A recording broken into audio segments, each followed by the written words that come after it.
بسم الله الرحمن الرحيم الحمد لله رب العالمين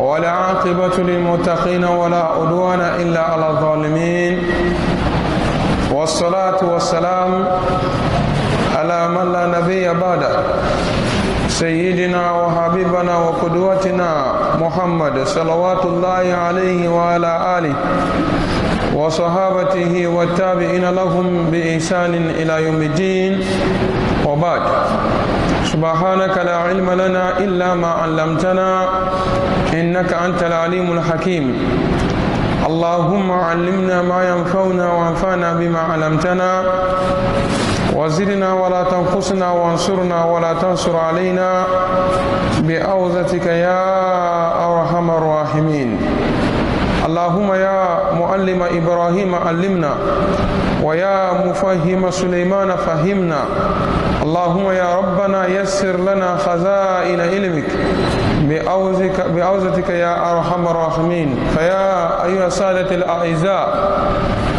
السلام عليكم ورحمة الله وبركاته.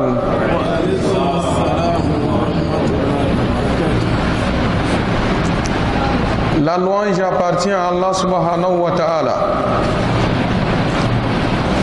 le Seigneur des mondes. Allah subhanahu wa ta'ala, celui qui a destiné à tout un chacun son devenir, ce qu'il aura, ce qu'il va l'avoir.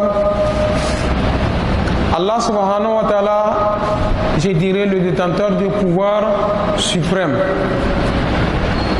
Le salut d'Allah sur le prophète Mohammed sallallahu alayhi wa sallam, sur sa famille, ses nobles compagnons, ceux qui ont suivi, ceux qui suivaient, ceux qui suivront la droiture jusqu'au jour dernier.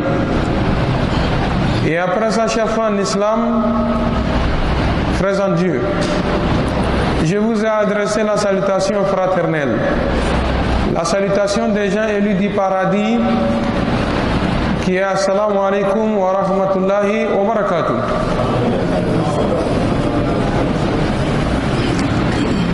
Et après ça, frères en islam, frères en Dieu,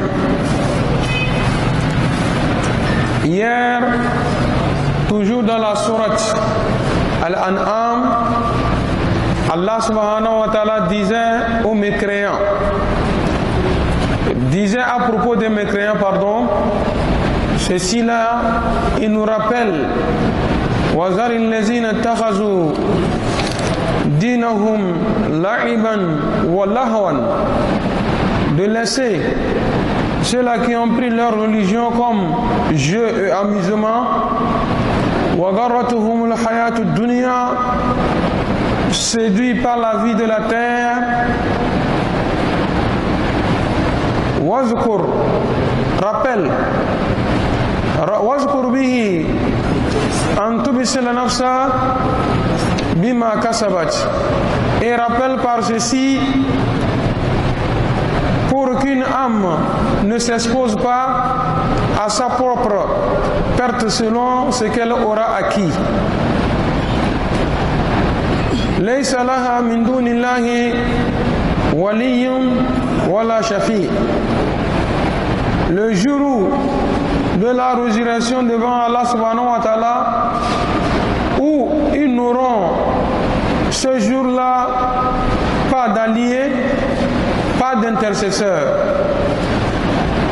Allah subhanahu wa ta'ala dit وَإِن تَعْدِلْ كُلَّ عَدْلٍ la yu'akhlu minha, et quelle que soit la compensation qu'elle offrira au jour de la rétribution, elle ne sera pas réussie par Allah subhanahu wa ta'ala.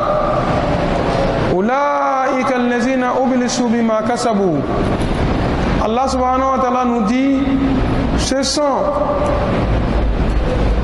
ceux-là qui se sont abandonnés par leur propre perdition. Lahum sharab min hamim, ils auront à boire de l'eau bouillante وعذاب أليم بما كانوا يكفرون. Et ce jour-là, il aura un châtiment douloureux pour ce que eux-mêmes ils ont nié, traité de mensonge.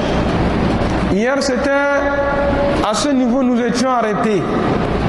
Allah subhanahu wa ta'ala dit au prophète Muhammad sallallahu alayhi wa sallam, il dit à toi qui m'écoutes ou bien à toi qui lis le Coran, Qul anad'u min dunillah ma la yanfa'na wa la yadurruna.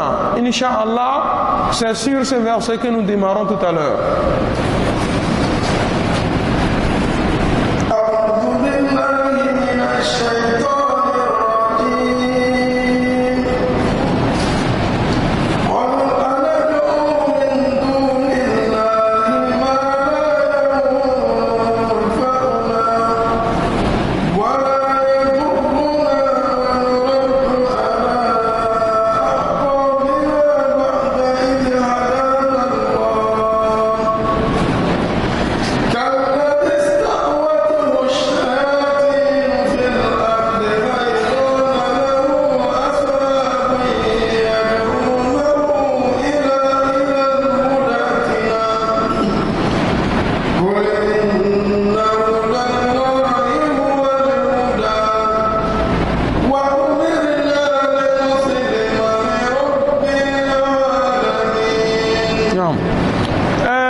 Allah subhanahu wa ta'ala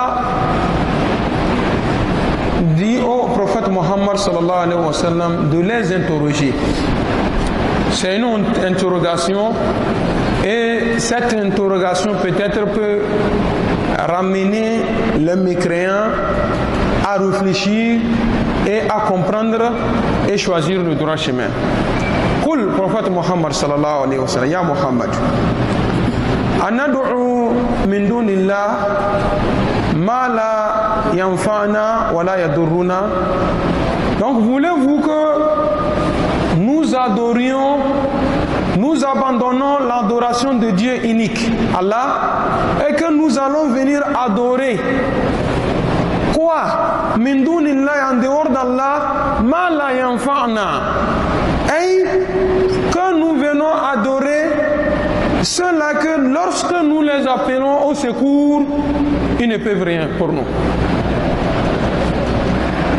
Ou bien ils peuvent.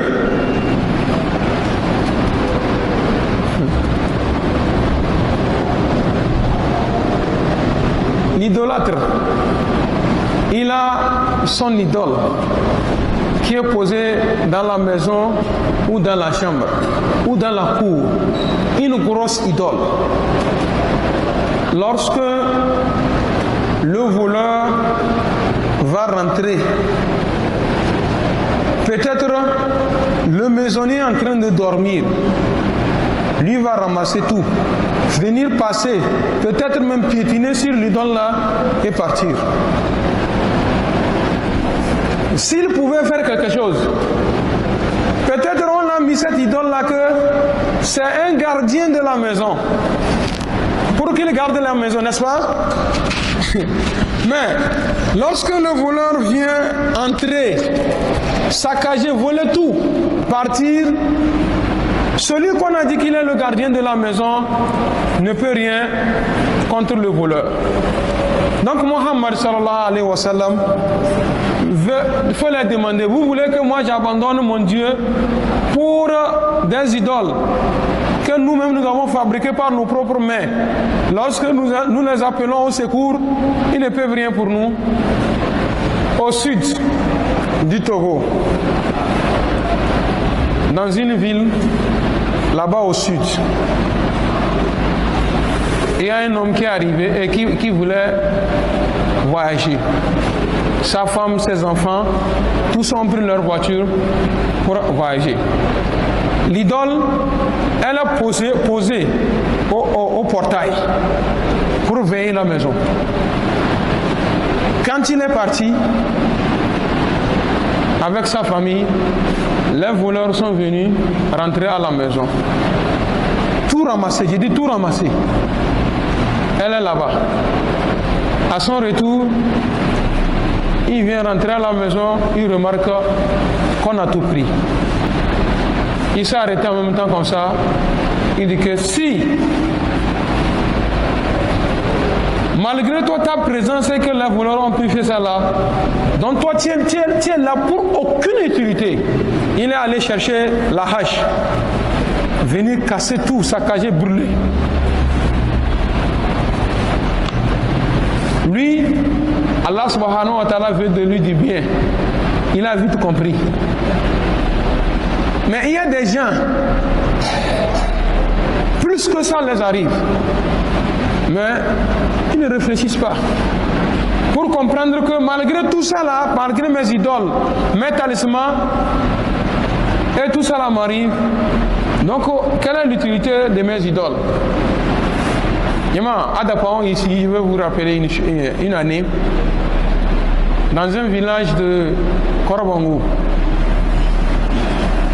Dans un village de Korobangou, il y a un chef idolâtre.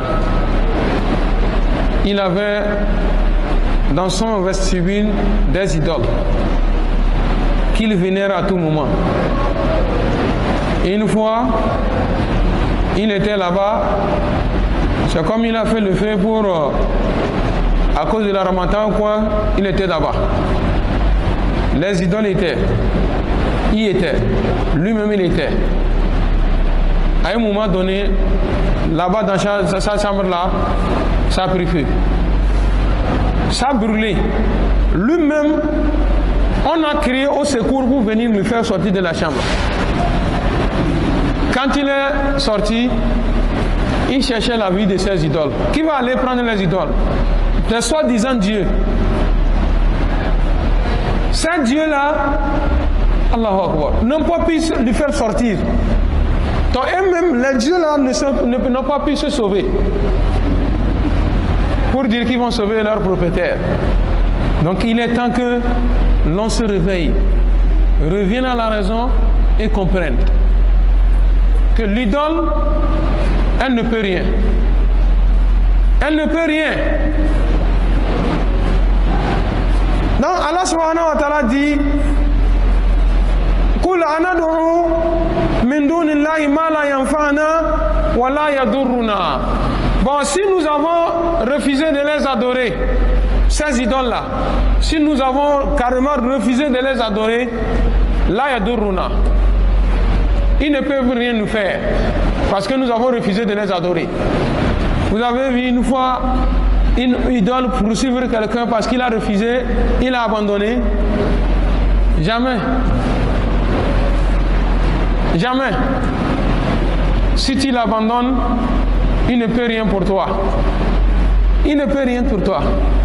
Si tu lui tiens, il ne peut rien pour toi. Donc si je tiens quelque chose qui ne me sert à rien, est-ce que c'est la peine? Dans nos chambres respectives, dans nos chambres, dans nos maisons, dans nos chambres là-bas, il y a des choses qui sont posées, des objets qui sont posés. Tu regardes comment il est posé là. Il ne sert à rien dans ta chambre. Ça ne te sert pas. Ça ne sert à personne. Qu'est-ce que tu fais? Tu enlèves ça pour jeter. Parce que c'est inutile.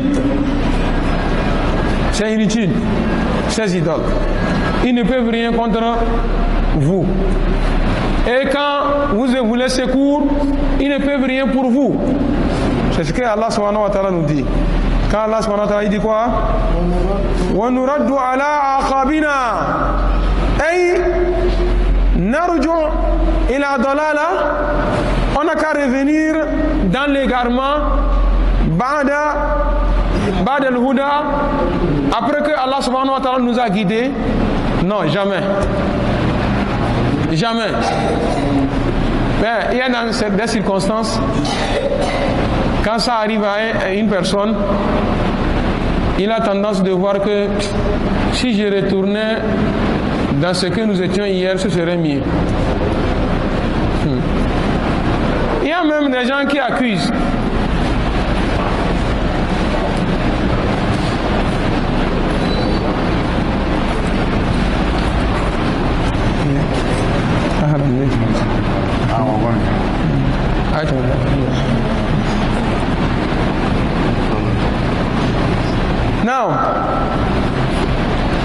Lorsque les gens sont touchés, ou bien quelque chose nous arrive, vous entendez les gens parler que l'islam est venu tout gâter. Avant l'islam, nos parents adoraient autre chose. Quand il y a un problème comme ça, c'est avec ça ils se défendent. Maintenant l'islam est venu, on a tout abandonné. Voilà. Quand il y a un problème, on ne peut pas se défendre. C'est que tu n'es pas juste, tu n'es pas normal, tu n'es pas droit dans ta religion. Est-ce qu'il y a quelque chose qui protège plus qu'Allah subhanahu wa ta'ala?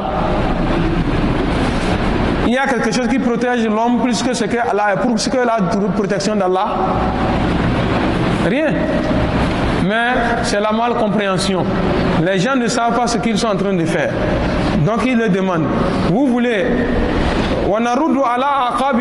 revenir sur nos pas, retourner dans l'idolâtrie. Après que Allah subhanahu wa ta'ala nous a guidés sur le droit chemin, l'islam, sur le chemin de l'islam. Kazalika aywa idi kallazi istawatu ash-shayatina fil ard. Si nous le faisons, donc nous serons pareils à ceux-là qui sont touchés par le diable, le Satan. Celui qui est touché par le diable, nous prenons le cas d'un fou. Celui qui est déjà fou. Vous voyez, tantôt il monte, tantôt il descend. Quand il monte, vous lui demandez, là où tu vas faire quoi? Il ne sait pas. Il continue seulement le chemin. Regardez, vous allez voir le cas du fou, ça fait pitié. Il va quitter par exemple au Zongo. Il prend le chemin. Arrivé vers Napiembougou là, il s'arrête. Il rembourse le chemin, il rebouche le chemin. Il vient, il prend la route. Il va vers la sortie. Arrivé là-bas, il rebouche le chemin. C'est ce qu'il est en train de faire.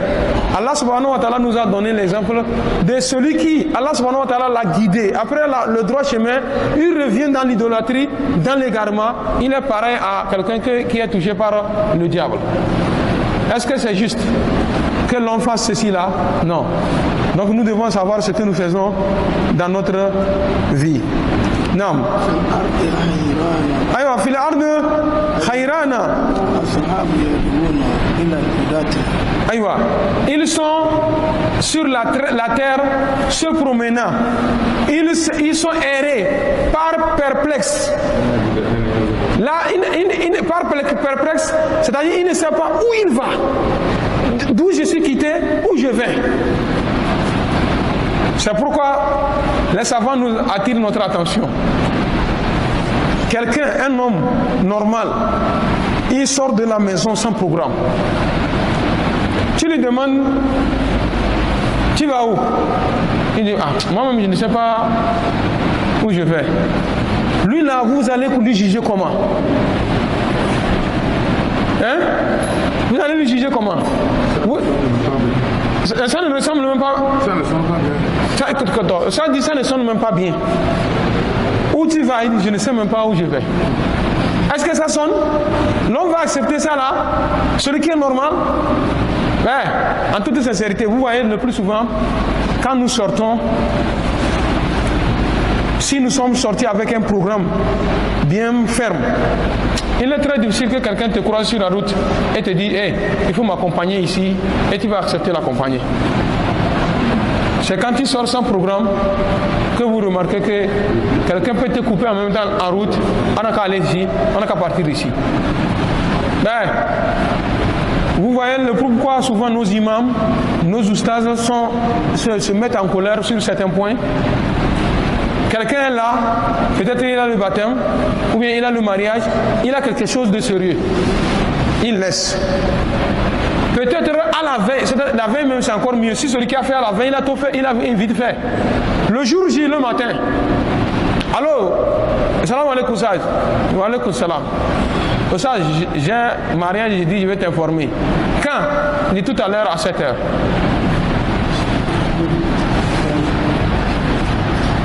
Toi tu vas assister à ce mariage, Saj. moi-même, je ne vais pas assister à ce mariage-là. Parce que je sors chaque jour, la nuit avant de me coucher, je me couche avec un programme bien établi. Normalement, tu devrais avertir à cette personne pendant combien? Pendant au moins 3 jours. C'est un programme. 2 jours avant le mariage, tu lui rappelles. 1 jour avant le mariage, tu lui rappelles. Le lendemain matin, il a déjà programmé ça et il va le faire. Mais on vous surprend en même temps en route. On dit, tu vas m'accompagner ici, ou bien tu vas venir me faire le mariage. Il est d'accord, on va aller. Lui-même, il ne t'a pas considéré, wallahi. Ou bien il t'a considéré. Il ne t'a pas considéré. Voilà, il t'a minimisé. Bon, écoutons. Allah subhanahu wa ta'ala dit dans le Saint-Coran à propos de la chamelle. Afala yanzuru ila al-ibil kayfa khuliqat. Quand Allah subhanahu wa ta'ala parle de quelque chose dans le Coran, c'est qu'il y a beaucoup de choses dedans. Le chameau, pour ceux qui élèvent le chameau n'est pas comme nos motos là. Demain je vais voyager, j'attends la veille, j'amène, on fait la moto même. Pourquoi tu amènes pour faire la révision? Hein? Pourquoi tu amènes faire la révision? C'est pour dire à la moto que je m'apprête pour faire quelque chose. Toi, écoutez pour le cas du chameau. Il dit pour le chameau ou la chamelle, quand vous élevez la chamelle et que vous voulez voyager avec ce chameau ou bien avec cette chamelle, il faut l'avertir 1 semaine avant. La chamelle. Sinon, elle ne bouge pas. Sinon, elle ne bouge pas. Pour ceux qui élèvent là, tous ces études-là, ils ont fait sur la chamelle. Il faut l'avertir d'avance. Donc pourquoi l'homme va venir te prendre comme ça? Prêt, partez. Et nous allons. Non. On doit marcher sur un programme bien établi. C'est pourquoi Allah subhanahu wa ta'ala dit quoi? Il dit que ils se ressemblent à quelqu'un qui est touché par le diable. Il erre sur la route perplexe, ne sachant où passer. Il ne sait pas si c'est à droite ou bien c'est à gauche, il faut aller. Allah subhanahu wa ta'ala dit quoi? Lahu ashabu yad'unahu ila huda itina. Et ces gens-là, ils ont des amis qui les appellent. Ils les appellent sur le droit chemin. Venez prendre le chemin de l'agrément. Allah subhanahu wa ta'ala nous dit wa umirna linusallima nam aywa qul inna hudallah huwa al-huda.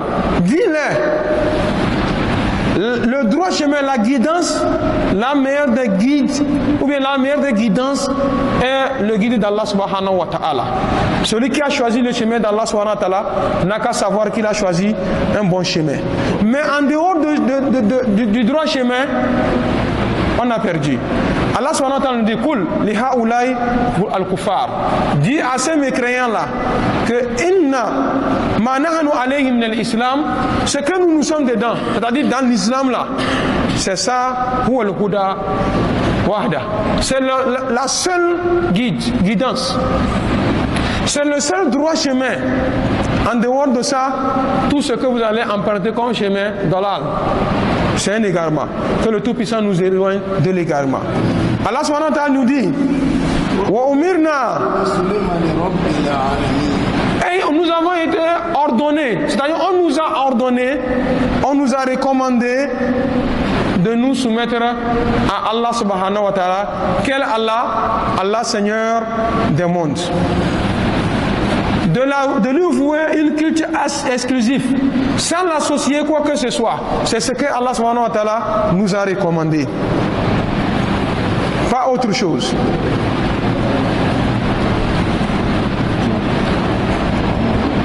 Non.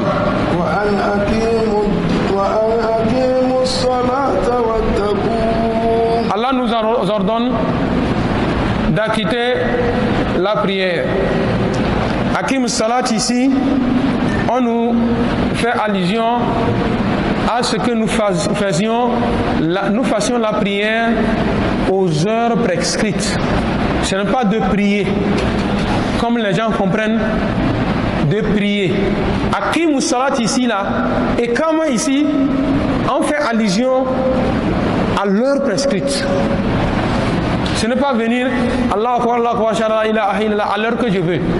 Akim Salat ici, on nous demande de prier aux heures prescrites. Wattaquhu, de craindre Allah. La crainte d'Allah subhanahu wa ta'ala ici, dans beaucoup de sourates, vous allez comprendre que Allah subhanahu wa ta'ala nous a toujours prêché la crainte de Dieu. Tous les vendredis, chaque imam qui vient pour prêter le sermon, c'est ce qu'il nous recommande premièrement. Ya ayyuhallazina amanu, ittaqullah. Ya ayyuhannas, ittaqullah. Pourquoi la crainte de Dieu? Il dit que la crainte de Dieu mène l'homme vers le droit chemin. Et tout droit chemin mène l'homme directement au paradis. Dans une sourate, Allah subhanahu wa ta'ala a parlé de la crainte de Dieu sur la même sourate 3 fois. La sourate Talaq, il dit que وَمَنْ يَتَّقِ اللَّهَ يَجْعَلْ لَهُ مَخْرَجًا وَيَرْزُقْهُ مِنْ حَيْثُ لَا يَحْتَسِبُ. Il dit, quiconque craint Allah subhanahu wa ta'ala, Allah subhanahu wa ta'ala va lui donner des ouvertures. C'est des avantages de la crainte de Dieu quand vous craignez Dieu. Voilà ce que Dieu va vous donner. 1. Il dit, Allah subhanahu wa ta'ala vous donnera des ouvertures. Là où c'est serré, c'est bloqué, pas d'issue, Allah subhanahu wa ta'ala vous offre une autre issue. Et l'issue dont vous allez passer vous-même, vous ne savez pas comment ça s'est passé. Nous prenons l'exemple des 3 voyageurs. 3 personnes voyageaient. En cours de route, il y avait les nuages qui s'étaient formés. Il y avait un vent violent. Donc, si on veut continuer dans ce vent, avec ce vent violent-là, nous-mêmes, nous courons à nos propres pertes. Réfugions-nous. Ils se sont réfugiés dans une grotte. La grotte, elle est constituée d'un trou dans une montagne. Et en haut de ce trou, il y avait une autre roche, une grosse roche qui était posée. Quand les 3 sont rentrés dans le trou là, dans cette grotte-là pour se réfugier, le vent a poussé la roche là, a fini fermer le trou. Ils sont dedans. Vous savez, quand vous fermez vos portes et les fenêtres et que vous êtes nombreux dans une chambre, vous remarquez souvent que il y a l'oxygène qui commence par manquer. Donc dans cette grotte-là, l'oxygène manquait. Les 3 personnes respiraient. Donc ce qui veut dire que difficilement l'air pénétrait. Ils respiraient leur propre gaz maintenant qu'ils ont rejeté. C'est là, l'un d'entre eux disait que, mes amis, où nous sommes tout à l'heure, il n'y a rien qui peut nous faire sortir ici. Puisque nous rentrons ici, quand nous sommes rentrés ici, personne ne nous a vu entrer. De 2, nous ne pouvons pas pousser la grotte. 3, nous n'avons pas de téléphone pour appeler au secours. Donc nous allons mourir facilement ici. Sur ce, qu'est-ce que nous allons faire? Que chacun d'entre nous essaie de regarder depuis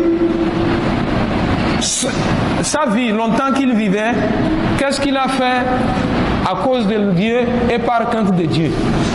On va prendre cela pour intercéder en notre propre faveur. Celui qui a dit ça, lui-même a commencé. Parce que la charité bien ordonnée commence par soi-même. Il dit, oh Seigneur, j'avais à ma possession des gens qui travaillaient pour moi.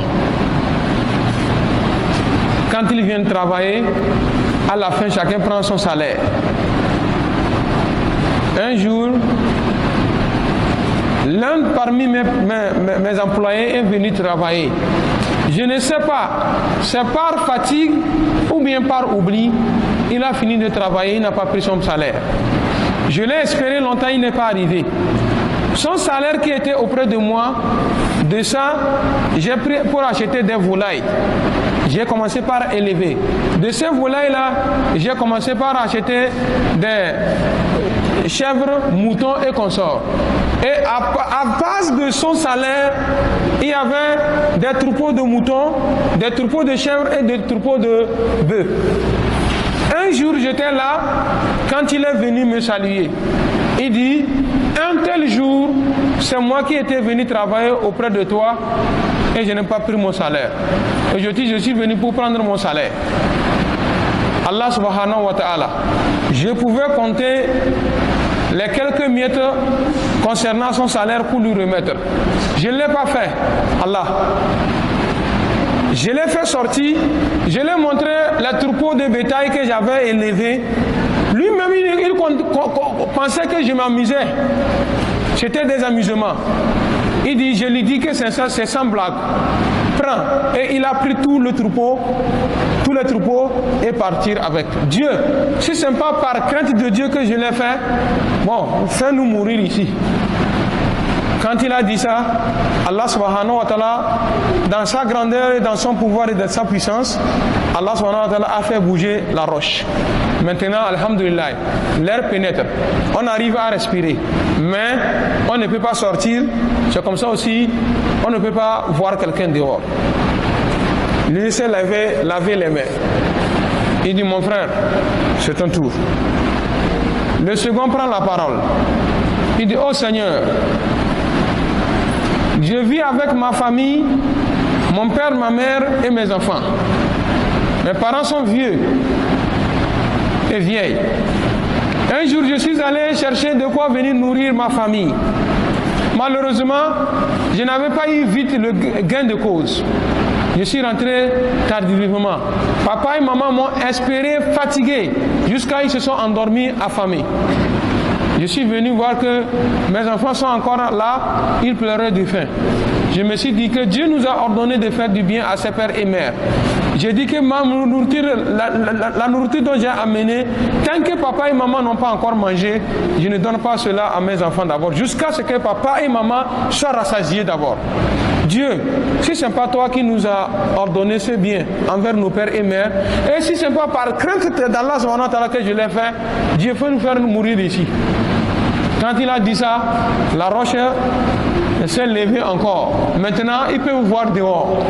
Même quand quelqu'un passe, il peut l'appeler. Mais il ne peut pas sortir. Maintenant, les deux là tournent comme ça, regardez le troisième, il dit que si nous mourons ici, là, nos péchés sur toi. Lui aussi prend la parole. Il dit, ya Allah, la fille d'un oncle que j'ai convoité depuis longtemps. Pendant sa jeunesse, quand elle était jeune fille, je l'ai poursuivie, je vais faire l'acte interdit avec elle. Elle a refusé. Elle s'est mariée. Malgré qu'elle s'est mariée, je la poursuivais. Ça n'a pas marché. Jusqu'à son mari est décédé. Après que son mari est décédé, il a laissé elle et ses enfants. Elle était là, il n'y avait rien à manger. Elle est venue auprès de moi pour me demander de l'aide. Je lui ai dit que je tiens toujours à ce que longtemps j'ai cherché, je n'ai pas gagné. Elle a refusé, elle est partie. Malgré ça, elle n'a pas pu supporter, elle est revenue. J'ai dit, je tiens toujours à ma parole. Elle est repartie. 3 fois de suite. Quatrièmement, vu que les enfants vont mourir de faim, elle-même souffre de faim, elle a décidé de se laisser faire. Quand elle a décidé de se laisser faire, je me suis déshabillé. Elle m'a ordonné de fermer les portes. J'ai fermé les portes de la maison. Dit de fermer les fenêtres. J'ai fermé les fenêtres. Quand je suis venu maintenant auprès d'elle, Je voulais maintenant commencer l'acte. Elle m'a demandé si j'ai fermé toutes les portes. J'ai dit oui, j'ai fermé toutes les portes. Il m'a dit non. Il reste une porte que tu n'as pas fermée. Laquelle des portes? Il dit la porte Dieu entre nous et Dieu. Tu peux fermer cette porte? Il dit non. Si c'est ça, donc crains Dieu. Ne porte jamais une bague que tu n'as pas encore payé l'argent. La bague que tu n'as pas encore payé sa dot, ne porte pas ça à ta main. Lui, il a craint Dieu. En même temps qu'elle a dit ça là, son muscle qui était déjà debout là est cassé en même temps. Dieu, si je n'ai pas fait ça à cause de toi, par la crainte de Dieu, fais-nous mourir ici. La roche s'est débarrassée. Tout le monde est sorti indemne. Frère, dans cette histoire, nous allons tirer une leçon que il faut que dans ta vie, il faut toujours faire quelque chose à cause de la crainte de Dieu entre toi et Dieu. Un jour, quand vous serez dans une circonstance dure, vous pouvez prendre cela pour intercéder auprès d'Allah subhanahu wa ta'ala à votre propre faveur. Allah subhanahu wa ta'ala dit que quiconque craint Allah subhanahu wa ta'ala, Allah va rendre tout ce qu'il entreprend facile. Pour comprendre cela, un jeune garçon vivait, c'était pauvre. J'ai dit pauvre, c'est encore mieux. Quel est ce qui est derrière pauvre là? C'est un fils misérable. Quand on appelle misérable, c'est quelqu'un qui difficilement va gagner au moins 10 francs ou bien 25 francs pour acheter bouillie. Donc c'était quelqu'un qui vivait misérablement. Un jour, il est venu se coucher la nuit, sans rien manger. En français, on dit quoi? Ventre affamé n'a point d'oreille. Il ne peut pas dormir. Il avait faim. À côté de sa maison, il y avait une jeune fille là-bas. Allah subhanahu wa ta'ala l'a accordé l'abondance. Elle était tellement riche. Une fille, mais riche, sans mari.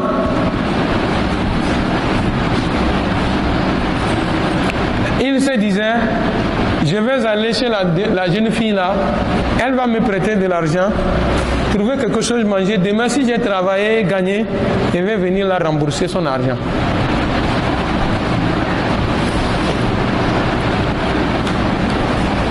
Il est allé là-bas, il est rentré dans la maison.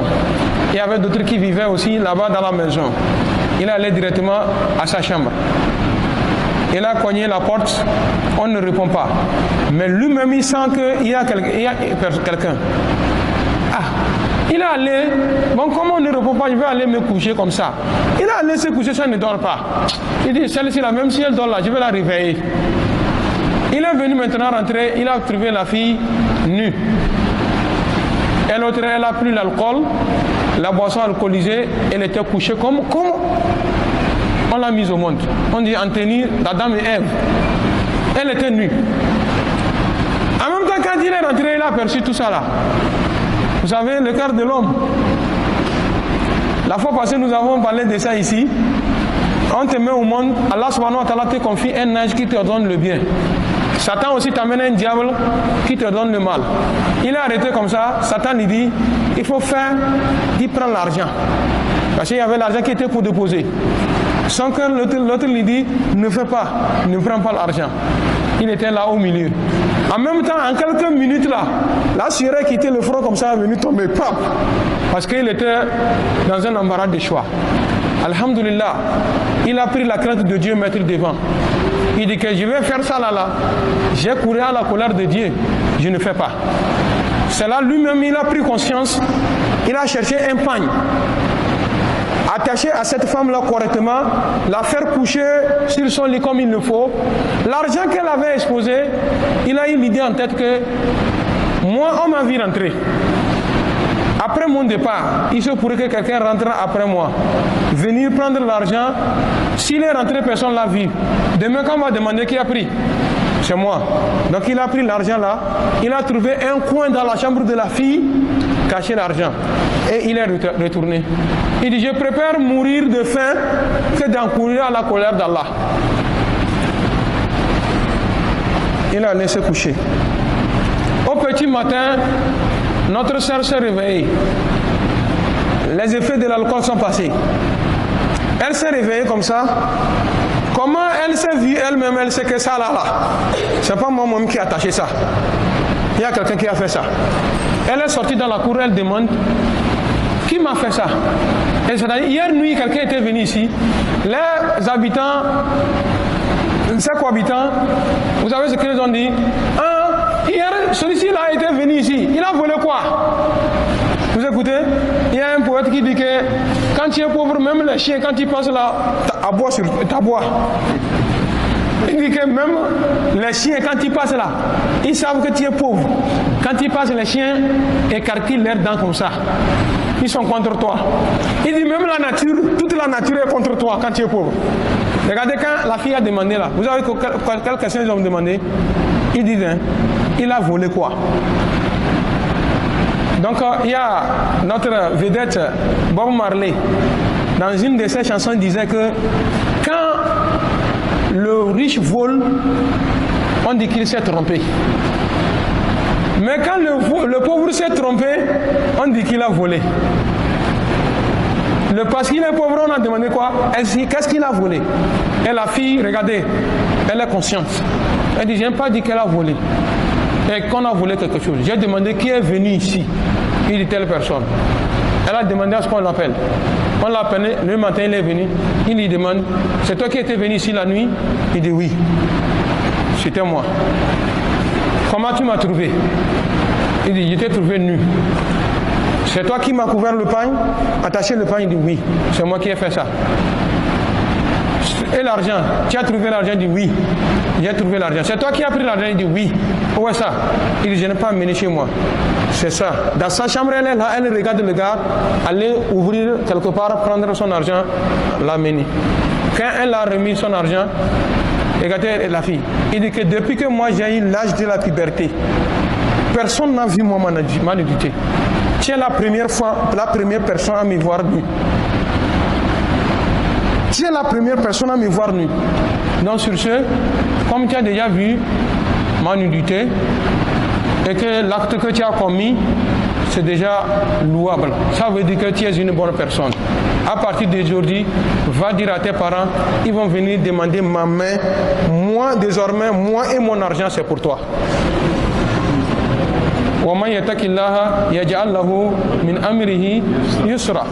Vous avez vu comment Allah subhanahu wa ta'ala l'a facilité?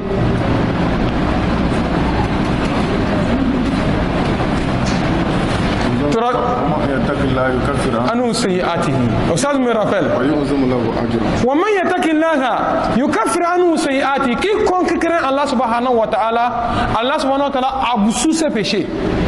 Wa yu'zimu lahu ajra. Normalement c'est le péché il a fait. On va écrire les péchés. Mais quand il a connu et il a craint Allah subhanahu wa ta'ala, il s'est arrêté. Allah transforme ces péchés là en récompense pour lui. Retournez dans le livre des jardins des vertus, Riyad al-Salihin. L'homme là qui avait quitté, il faisait du mal. Rien que le mal. Un jour, consciencieusement, il n'est pas libre. Vous savez, des gens qui font le mal là, il y a 3 jugements qui les attendent. Le jugement des humains. Quand vous faites du mal, on vous attrape, on va vous juger. Peut-être vous pouvez échapper au jugement des humains parce que vous avez de l'argent ou bien vous avez le pouvoir.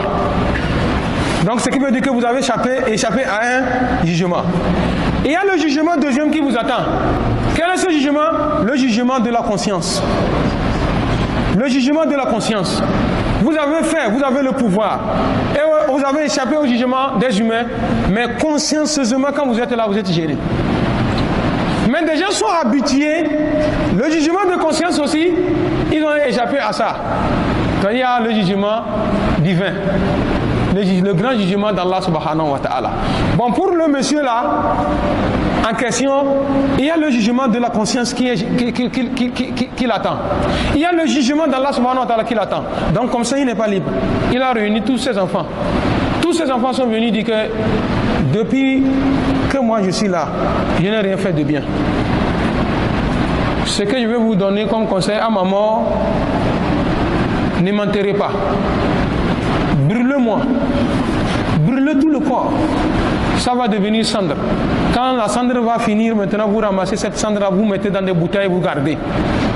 Le jour où il va pleuvoir et que le vent souffle violemment, vous faites sortir la cendre là, vous jetez à l'air libre comme ça, là, le vent va apporter.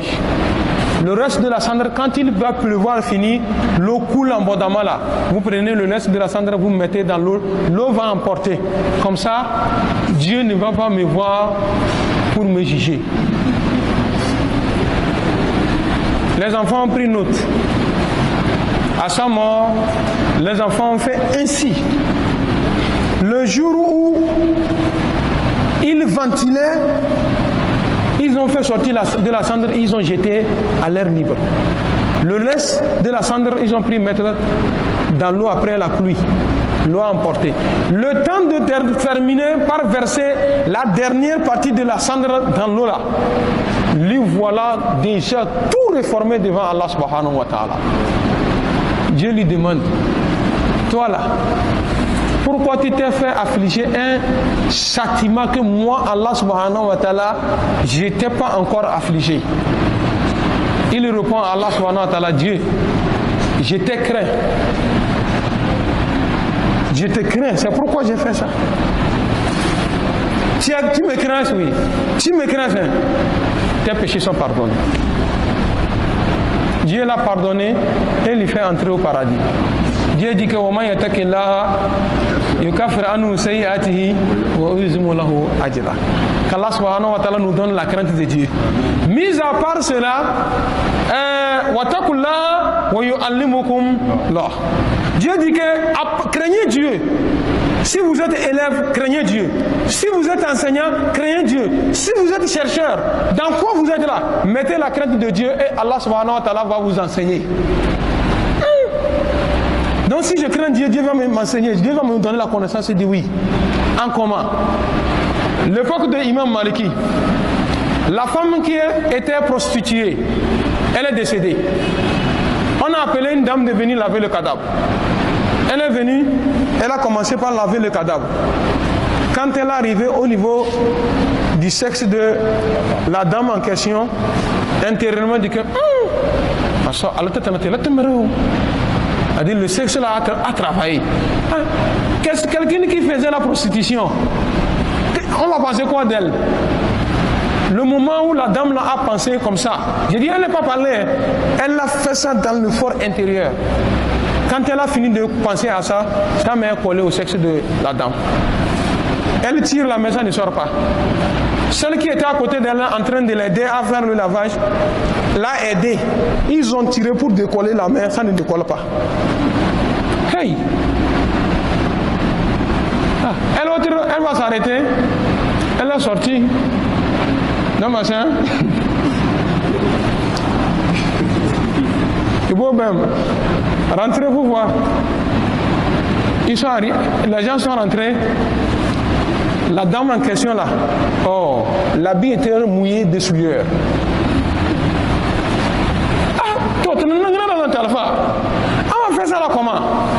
Il y a des gens qui disent ça là c'est simple. Coupez sa main et puis on va enterrer la dame avec la main. Les autres disent non. Comme celle-ci est déjà morte là, on n'a qu'à couper le sexe de la femme, ça va le coller et lui va prendre la main avec le sexe.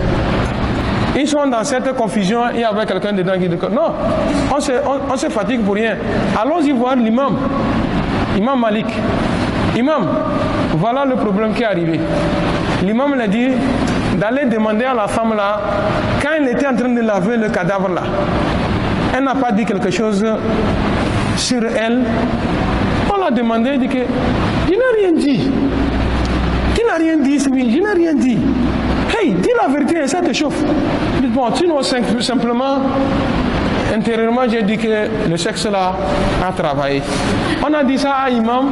Imam dit que C'est une femme qui avait fait quelque chose, depuis là, elle a déjà abandonné, demandé pardon auprès de Dieu, Dieu l'a déjà pardonné, elle n'est plus dedans. Donc ce qui veut dire qu'il a fait qazf, il a menti à son compte. Donc quand on ment dans le compte de quelqu'un, l'islam a donné ça dans le Coran, on lui donne 80 coups de fouet. 80 coups de fouet et sa main relâche. On a donné 1, 2, 3, 4, 119, la main est toujours collée. 80, allez, la main est décollée. Je vous pose la question. C'est que l'idée que Imam Maliki a eu là, on a écrit ça dans le Coran. Hein? On a écrit ça dans le Coran. Ça est dans les hadiths. Il a trouvé cette connaissance où Allah subhanahu wa ta'ala dit wattaqullaha wa yu'allimukum. Si vous craignez Dieu, Dieu va vous enseigner. Une situation se présente. Aïwa, ça nous rappelle, ce n'est pas quelqu'un qui est prophète, puis on va dire qu'il aura la révélation directe de Dieu. Maintenant, comment ça s'est passé? Vous-même, tous ici présents, y compris moi et l'imam et nous comme ça, il y a des situations où vous a présenté.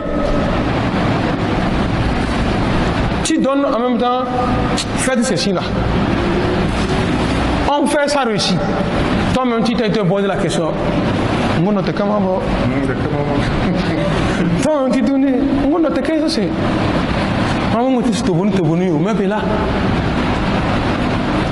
Ouais. Et attaque-lui. Allah subhanahu wa ta'ala, quand il dit que quelque chose est vérifié, que de le Tout-Puissant nous donne sa crainte. Il dit wattaqullaha wa yu'allimukumullah. Craignez Allah, Dieu va vous enseigner. Le même Imam Maliki, il y avait un homme qui a enterré son or. À quelque part, il a oublié. Là où il a enterré son or, là, il ne sait pas. Maintenant, il a besoin de l'or. Il a cherché en vain, l'or, il n'a pas trouvé. Il est venu voir l'imam. Imam, j'ai enterré mon or, je ne le trouve pas. Il faut m'aider à trouver mon or. Est-ce que, comme ça se dit, il va prendre la révélation, il y a Wahi qui va venir lui dire. Il y a ça dans le Coran, que quand quelqu'un perd son or, il n'a qu'à regarder ici, il va voir ça. Mais qu'est-ce que l'imam l'a dit? L'imam l'a dit, va faire les ablutions, tu vas faire 2 rakats. Jusqu'à tu vas finir de faire les 2 rakats là, tu vas trouver ton or. D'accord, il a couru, allez, vite, arrivé à la maison, il a pris le bouillon, il a fait les ablutions. Il a fini de faire les ablutions, il est venu, il a mis son tapis, il a fait takbir et tirant. Allahu Akbar. Subhanak Allahumma bihamdika. Il n'a même pas encore terminé ça, il s'est rappelé où se trouve son or. Il a abandonné la prière en même temps. Quoi? Il a laissé. Allahu Akbar. Allahu Akbar. Que toute personne a déjà passé par là. Ça là, ça a déjà touché à tout le monde. Tu cherches quelque chose, tu ne le trouves pas. On nous enseigne ça. Va faire les ablutions. C'est dans la prière que ça te revient. Vous savez pourquoi? Bon, écoutez, le gars est couru, il est allé déterrer son or. Il est revenu demander, Imam, comment tu as fait? Tu as su que si je prie, je vais trouver mon or. Il dit que Satan ne veut pas te laisser prier. Satan là, il sait que si tu trouves ton or là, quand il a trouvé là où se trouve son or, il a terminé la prière. Il a demandé, tu as terminé ta prière? Il a terminé ta prière, il dit non. Non, attends. Satan sait que l'Ahira est meilleur que Dunia. Maintenant il va tout nous enjoliver quoi? Dunia. Il nous donne le bas monde. Il a montré directement là où se trouve son or. Il a abandonné la prière. Allez, il a allé déterrer son or. Allah subhanahu wa ta'ala nous ordonne à la crainte de Dieu. C'est pourquoi chaque fois les imams, pour nous donner les prières ou bien le sermon de vendredi, chaque temps ils nous disent wattaqullah, wattaqullah, wattaqullah. Le prophète même, Dieu même l'a dit, d'avoir crainte de Dieu. Aïwa, ya ayyuhan nabi, ittaqillah. Si le prophète, alors que Dieu même sait que lui là, il craint Dieu. Il le craint, n'est-ce pas? Mais Allah subhanahu wa ta'ala l'a dit, ya ayyuhan nabi, toi messager d'Allah, ittaqillah. Crains Dieu. Oh, si au prophète on l'a dit de craindre Dieu, et nous, Vous avez amené un problème à quelque part, en famille, des problèmes de famille, ou bien un problème à quelque part, l'imam te dit que, oh mon frère, et t'as que la crainte Dieu. Toi tu sais qui pour me dire ça? Oh, il est qui pour te dire ça? On a dit ça au prophète Mohammed, sallallahu alayhi wa sallam, de craindre Dieu. Donc c'est toi, on ne va pas dire ça, on va te dire, crains Dieu. Wattaqullah. Wa aqimus salata wattaquhu. Priez. Allah subhanahu wa ta'ala, faites la prière aux heures prescrites et craignez Allah. Allah subhanahu wa ta'ala dit que wa huwa allazi ilayhi tusharun. C'est vers lui que vous serez ramenés au jour de la rétribution. Wa huwa allazi khalaqa samawati wal ard bil haqq. Lui Dieu, c'est lui le créateur des cieux et de la terre. Du néant, Allah subhanahu wa ta'ala a créé tout. Bil haqq, en toute sincérité, avec vérité. Avec vérité, Allah subhanahu wa ta'ala a créé tout ça là. Il est loin des doutes et quoi que ce soit.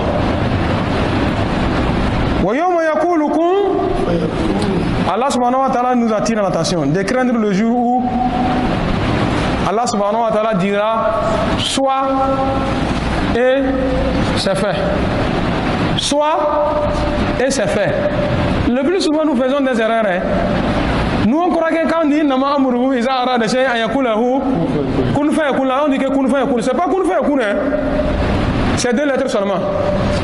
Kun.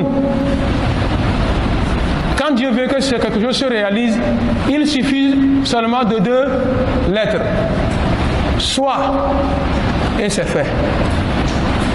Dans la Bible, quand vous prenez la Bible, première page, dans la Genèse, on dit au commencement était la parole. Au commencement était la parole. C'était quelle parole? Soit.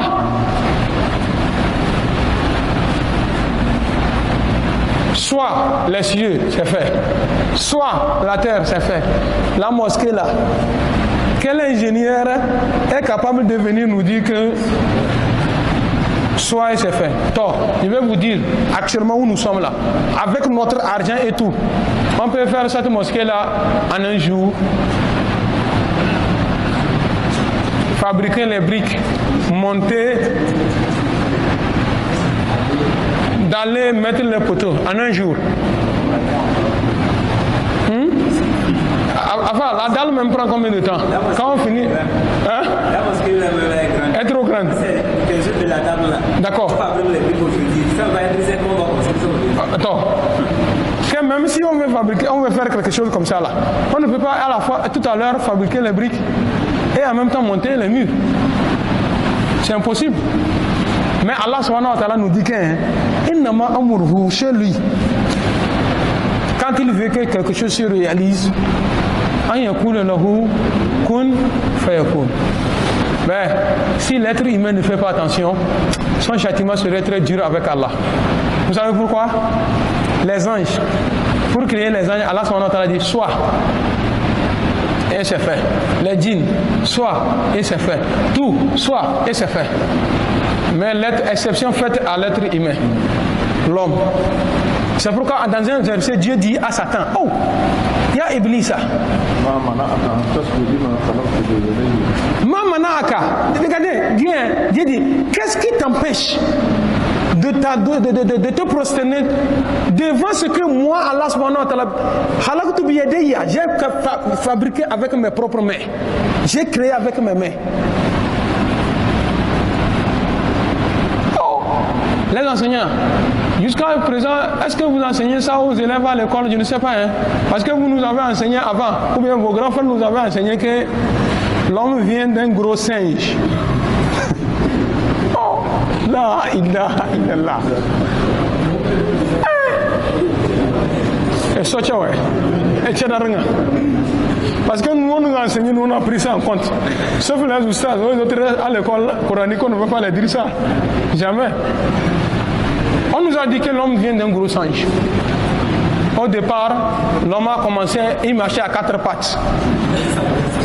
l'homo sapiens, hein? Après tout, il s'est levé.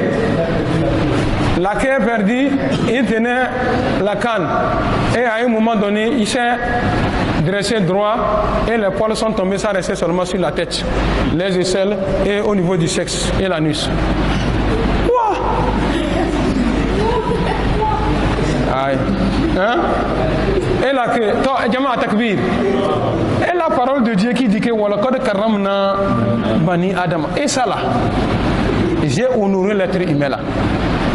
Allah subhanahu wa ta'ala, c'est que comment il a fait l'être humain, à l'être humain là, sa valeur dépasse qu'on dit qu'il est sorti d'une autre créature en dehors de l'homme.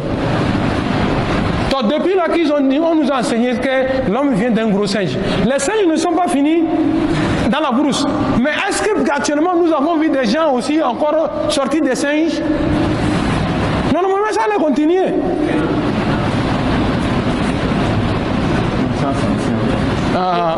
Ça c'est ancien temps.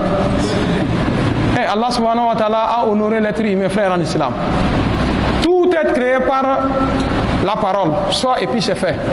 Mais pour l'être humain, il l'a créé par ses propres mains. Écoutez encore. Quand il l'a créé par ses propres mains, Dieu n'a pas cherché quelque chose pour qu'il vive.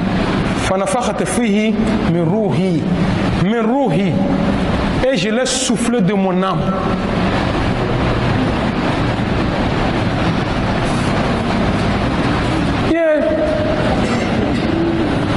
On a créé l'être humain, Adam. Dieu l'a créé, fabriqué par ses propres mains. Hein? Il est couché comme ça. Dieu n'a pas encore mis l'âme. Le jour où Allah subhanahu wa ta'ala a décidé de mettre l'âme, il a dit aux anges, je vais mettre sur la terre un calife. Les anges étaient contre nous. Je vais vous dire ça. Vous avez déjà lu.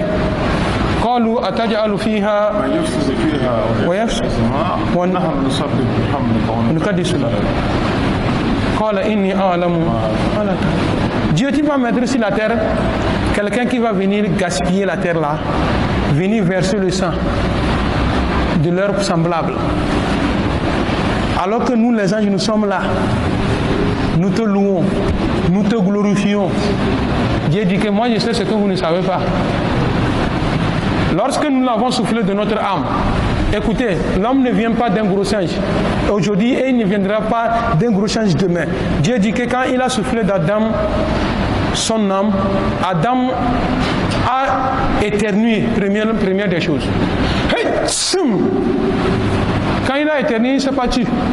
Parce que Dieu a créé Adam avec toutes les connaissances. Il a dit que quand Adam a éternué, en même temps il a dit quoi?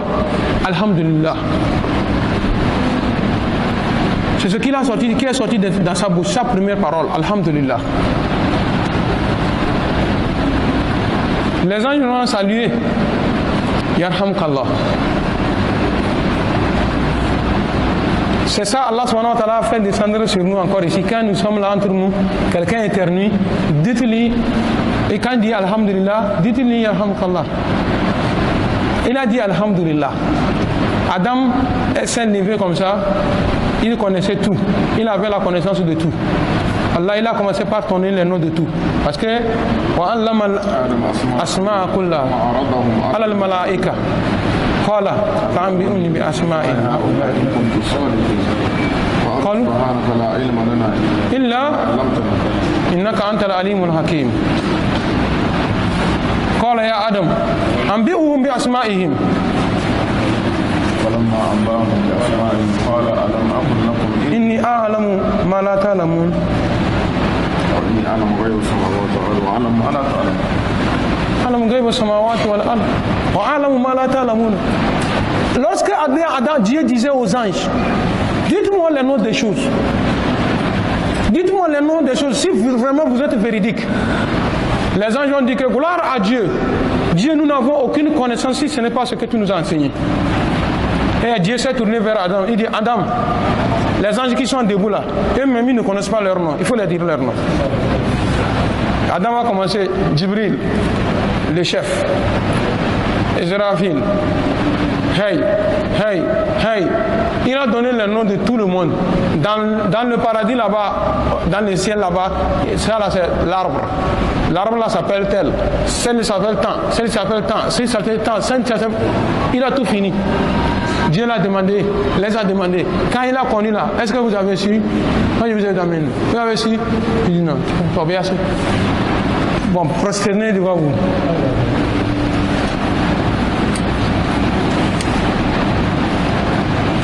وإليه تشارون وهو الذي خلق السماوات والأرض ويوم يقول كن فيكون. On termine le verset là et puis Inch'Allah nous allons nous arrêter. Il dit que قول الحق أي قول الصدق الواقع لا محالة. C'est une parole laquelle qui n'a pas de doute. En toute sincérité, ce jour-là viendra, la résurrection. Et il n'y a pas de doute sur la résurrection. Dire qu'on doute sur ça, Dieu dit qu'il n'y a pas de doute. Il y aura la résurrection. Et il n'y a pas moyen d'éviter ce jour-là.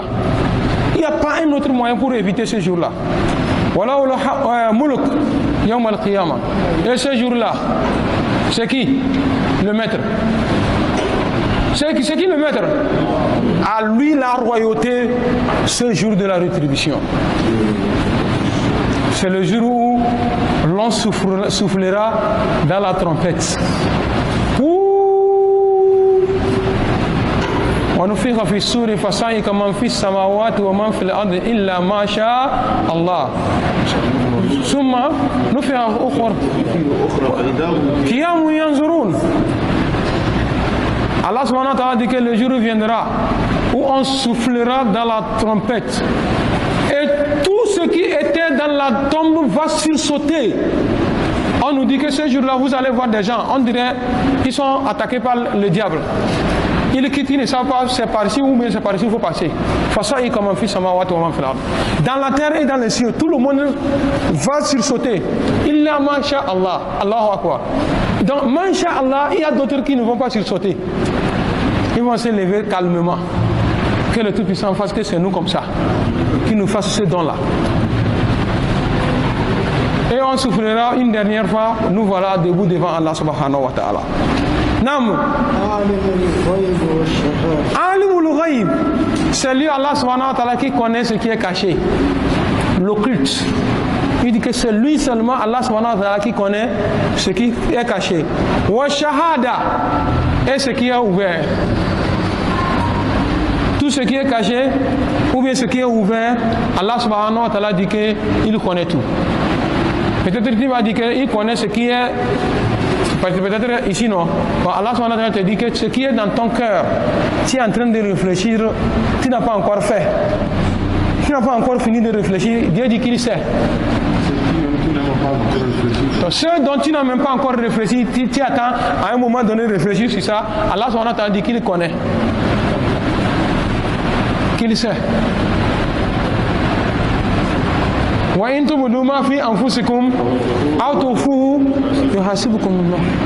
Ce que vous avez gardé dans vos cœurs, vous n'avez pas dit. Tu as pensé rester, c'est laissé dans le cœur. Il dit que Dieu va vous juger sur ça. Mais par la pitié d'Allah subhanahu wa ta'ala, il nous a dit que quand quelqu'un formule l'intention de faire un mal, et après tout il désiste, il ne fait plus, Allah subhanahu wa ta'ala lui récompense. Parce qu'il a refusé de faire. Naam. On a fini? Wa al-Hakim.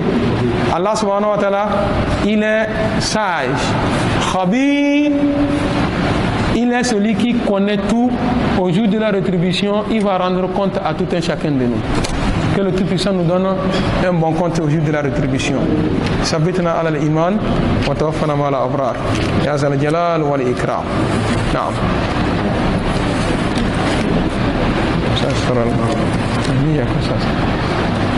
J'espère que c'est ici nous allons nous arrêter. Si vous avez des questions, s'il n'y a pas de questions, nous allons demander à notre imam de nous faire la prière. Oui? Non. Non. Non. Naam. Aïwa. Il y a shahada. Shahada. L'attestation. Quand quelqu'un vient, il dit, on va lui donner la shahada, l'attestation. Ashhadu an la ilaha illallah wa la sharika lah wa ashhadu anna Muhammadan abduhu wa rasuluh. On appelle ça shahada. C'est ça dans le contexte de se convertir en islam. Nos ustaz, à la fin de nos études, on nous tend shahada, le diplôme, l'attestation. On appelle ça shahada. On appelle shahada celui qui a assisté à une scène. C'est pourquoi on nous dit فَلْيُبَيِّنْ الشَّاهِدُ الْغَائِبِ. Celui qui est présent n'a qu'à informer à ceux, ou ceux qui sont présents n'ont qu'à informer à ceux qui sont absents. Shahada. Et maintenant, shahada ici, alimul ghaibi wa shahada. Allah subhanahu wa ta'ala connaît ce qui est caché et ce qui est ouvert. Donc shahada a plusieurs sens et cela dépendra du contexte dans lequel on l'a situé. Qu'Allah subhanahu wa ta'ala nous assiste. Ici, tu ne peux pas mettre shahada comme attestation. Deux mains à la fois. Ce qui veut dire que l'un d'entre vous aura des jumeaux. Ou bien c'est moi. Non, frère. Non. Non. Non. APC. Non.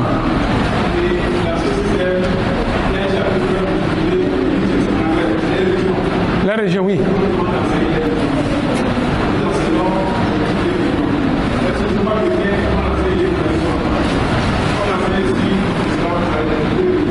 Non.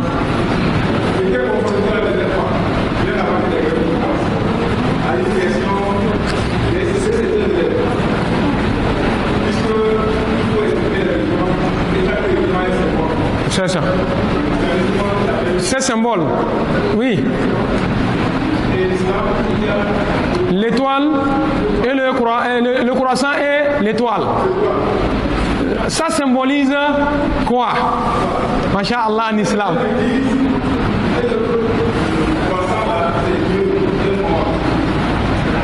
Les chrétiens, ça.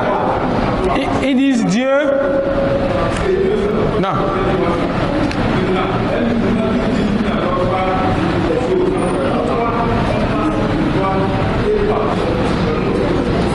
Jazakallahu khairan jaza.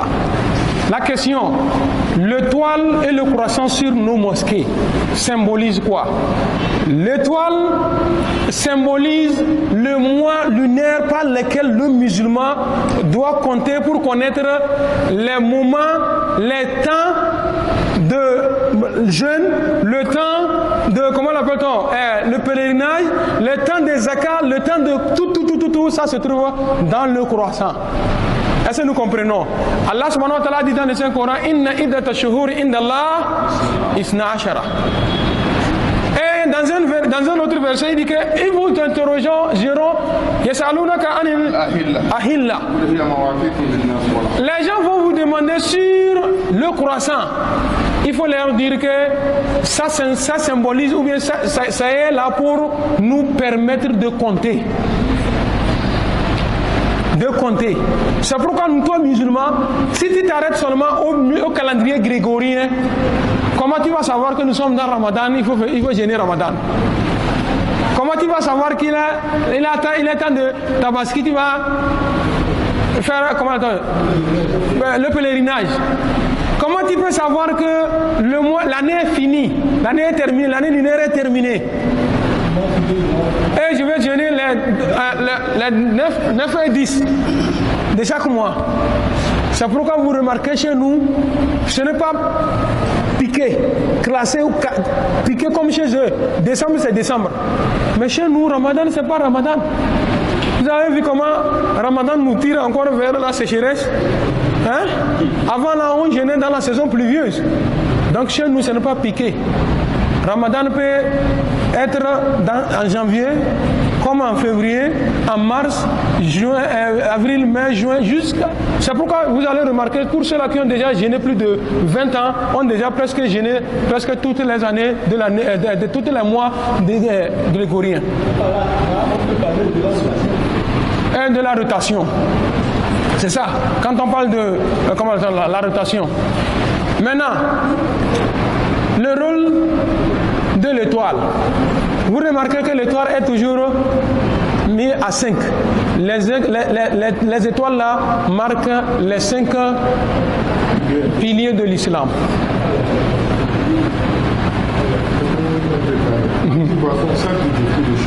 Et ça me dit que ça dit beaucoup de choses sur l'islam aussi. L'étoile. Allah subhanahu wa ta'ala diffère entre notre mosquée et les autres. Bon, c'est-à-dire ce qui distingue l'islam et les autres religions. L'islam et les autres religions. Si vous remarquez, vous allez prendre les drapeaux mondiaux. Vous allez remarquer que les pays islamiques, sur leur drapeau, l'étoile, soit l'étoile ou bien la lune, le croissant. D'autres ont les deux, d'autres c'est des étoiles seulement, d'autres ont la lune seulement. Presque bon nombre de pays islamiques.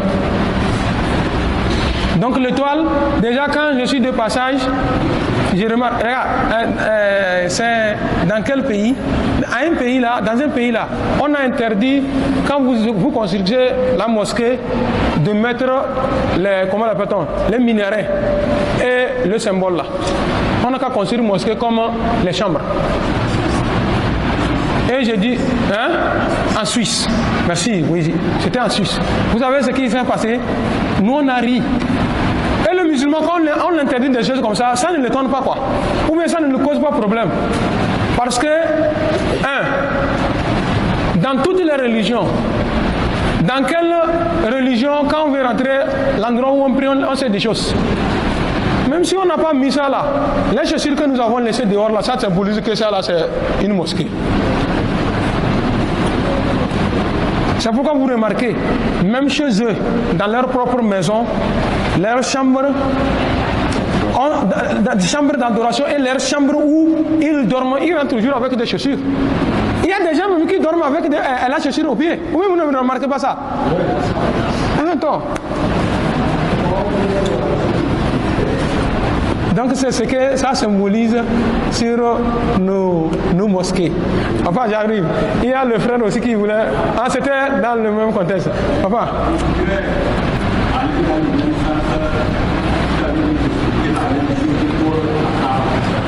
La Kaaba. Quel est le rôle de la Kaaba? Pourquoi les musulmans vont au pèlerinage à la Kaaba? Il y a quoi à la Kaaba? Parce qu'il y a d'autres même qui disent que non, les musulmans aussi adorent des idoles. Donc, la Kaaba d'abord, où elle est placée, elle symbolise le centre du monde entier d'abord. J'ai oublié le verset, peut-être là, ça va. Inna awwal bayta wudi'a lin-nas الذي ببكة المباركة. Bakala. Oh, maintenant ça. Inch'Allah, si je n'ai pas oublié, demain je vais vous trouver le verset. Bakala qu'on a écrit dans le Coran se trouve dans la Bible. Mais dans lequel de Bible? Voilà, dans la Bible des témoins de Jéhovah, vous trouvez Baka écrit, Baka en question, et qui désigne la Mecque. Mais quand vous prenez la Bible Taub, les catholiques, ils ont refusé d'écrire Baka là-bas. Et maintenant, ils ont fait des notes explicatives.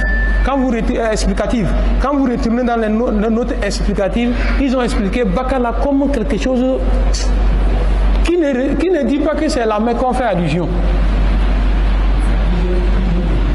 Ça c'est un ça. De deux, la première maison située dans la terre, sur la terre, est la Mecque. Deuxièmement, Allah subhanahu wa ta'ala, depuis, ce n'est même pas avec l'avènement du prophète Mohammed sallallahu alayhi wa sallam, depuis Abraham et Ismaël. Abraham a levé les mains comme ça, il a prié Allah subhanahu wa ta'ala. Dieu, Ijal Hazal Beita, Aminan. Faites de cette maison-là une maison de paix, de sécurité totale. Et ce n'est pas simplement là-bas. Pour que tout le monde entier, n'importe qui va passer par cette maison-là pour l'adoration d'Allah subhanahu wa ta'ala. La pierre noire en question, on nous explique que la pierre noire n'était pas noire. Elle vient du ciel. Elle avait la couleur blanche. Des péchés, des erreurs des gens ont noirci la pierre. Et on l'a placée là-bas. Ce n'est pas pour que nous adorons cette pierre-là. C'est pourquoi Omar ibn al-Khattab, radiallahu anhu, quand il est venu soulever la pierre comme ça, avant de faire le câlin à cette pierre, il a dit que si ce n'est pas que j'ai vu le prophète sallallahu alayhi wa sallam te faire ce câlin-là, voilà, toi tu n'es rien, je vais te faire câlin. Tu n'es rien. Et on l'a placé là-bas, là où on l'a placé, c'est un signe pour les pèlerins. Lorsqu'il veut commencer la circonambulation autour de la Kaaba, il sait que c'est le point de repère. En même temps, il fait. Donc c'est ce que le peu que moi je peux dire à ce niveau. Peut-être aussi. Et Kaaba là même, selon l'invocation d'Abraham, même si les non-musulmans ont besoin d'aller là-bas, c'est comme ça. Et Dieu a exaucé sa prière. Tout le monde entier aller là-bas, connaître là-bas. Il y a même les musulmans comme les non-musulmans. C'est comme ça. Est-ce au pèlerinage à la Mecque, c'est seulement les musulmans qui vont? Il y a les gens qui vont pour la curiosité. Quand vous voyez les gens viennent beaucoup là. Ce n'est pas tous qui sont des musulmans. Hein. Non. Il y a ceux-là qui sont. L'intention de tout et chacun est différente. Il y a d'autres qui vont parce que le prophète a fait, parce que c'est un pilier de la religion, de notre religion islamique. Mais il y a d'autres qui vont là-bas. S'il a de l'argent, il peut même aller. Il profite pour voir ce qu'il y a là-bas. C'est sous forme de tourisme. C'est pourquoi ce que tu vois là-bas, quand tu vas là-bas, ce que tu as vu l'année prochaine, c'est pas la même chose. Ça ne sera pas la même. Ce que tu vas voir aussi, ça va dépasser ce que tu avais vu l'année passée. C'est comme ça. À chaque fois que tu vois là-bas, tu dois avoir les changements. C'est comme ça. Le pèlerinage, la Kaaba. Quand tu vas observer les gens, tu sauras que celui-ci-là, c'est pas. C'est pour le pèlerinage. Il y a certains même, c'est pour le commerce. Qui les envoient là-bas. C'est le boka. Les marabouts. Les marabouts qui les envoient là-bas. Va trouver même les pagnes de la Kaaba. Quand vient là-bas, tu vas voir quand les autres sont en train de faire tawaf. Lui, il fait comme ça, il fait semblant pour pouvoir couper. Comme ça. Les gens s'en vont comme ça à cause de ça. Seulement que Dieu nous protège. Papa. Non?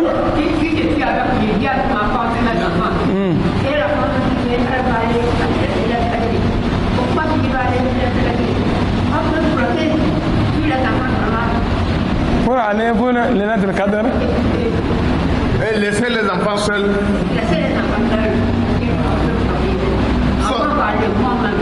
Et vous laissez les enfants seuls.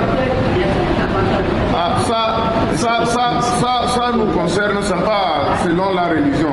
Ça concerne nous seulement, entre nous. Tu ne peux pas les laisser comme ça. Parce qu'on ne sait pas jamais. On ne sait pas jamais. Les enfants, si tu les laisses comme ça, le prophète, qu'est-ce qu'il a fait? Avant d'aller comme ça, il réveille ses enfants. Tous ceux qui sont entourés de lui, il va les réveiller. Et ils font ensemble. Si c'est possible, si tu ne peux pas faire, si tu vois que tu ne peux pas faire, bon, il faut les prendre. Vous tous vous allez à la mosquée.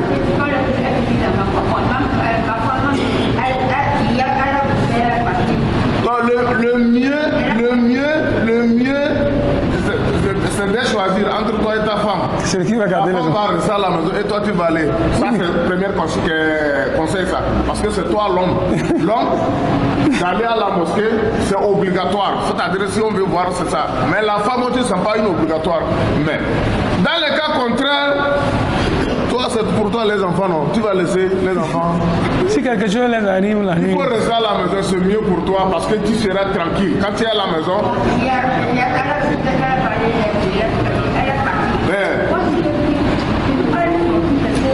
c'est mieux.